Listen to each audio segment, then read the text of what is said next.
বড়দিনে সবাই যখন পার্টি পিকনিকে ব্যস্ত, তখন দিনটা একটু অন্যরকমভাবে পালন করল উত্তর কলকাতার সিঁথি অভিযান সংঘ। নানান সামাজিক কর্মসূচির মাধ্যমে ক্রিসমাস উদযাপন করে এই ক্লাব। এদিনের কর্মসূচির শুভ সূচনা করেন বিধায়িকা সায়ন্তিকা বন্দ্যোপাধ্যায়। যিশুর কাছে আমরা আরাধনা করব, আমরা প্রেয়ার করব, আমরা চার্চে যাব, আমরা কেক খাবো, একে অপরকে কেক খাওয়াবো এবং সবাইকে নিয়ে আমরা আনন্দে থাকবো, তাই তো?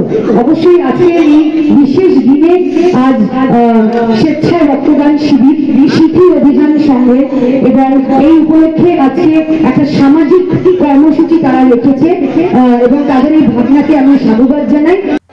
যিশুর জন্মদিনে শিশুদের হাতে তুলে দেওয়া হয় বই, পেন্সিল বক্স। কোঠারি হাসপাতাল ও টেকনো ইন্ডিয়ার যৌথ উদ্যোগে এদিন রক্তদান শিবিরের আয়োজন করা হয়। প্রায় 100 জন রক্তদান করেন এদিন। এছাড়া অ্যাপোলো ক্লিনিকের সহায়তায় দুস্থ মানুষদের জন্য স্বাস্থ্য পরীক্ষা, দাঁত ও চোখ পরীক্ষারও ব্যবস্থা করা হয়। বিশেষ সম্মান জানানো হয় এলাকার সবচেয়ে প্রবীণ নাগরিক অনু চক্রবর্তীকে। সারাদিন ব্যাপী এই অনুষ্ঠানে উপস্থিত ছিলেন বিশিষ্ট ফুটবলার সঞ্জয় মাঝি এবং অসীম দে। এছাড়া উপস্থিত ছিলেন বরানগর পৌরসভার উপপৌরপ্রধান দিলীপ নারায়ণ বসু এবং সাংসদ সৌগত রায়।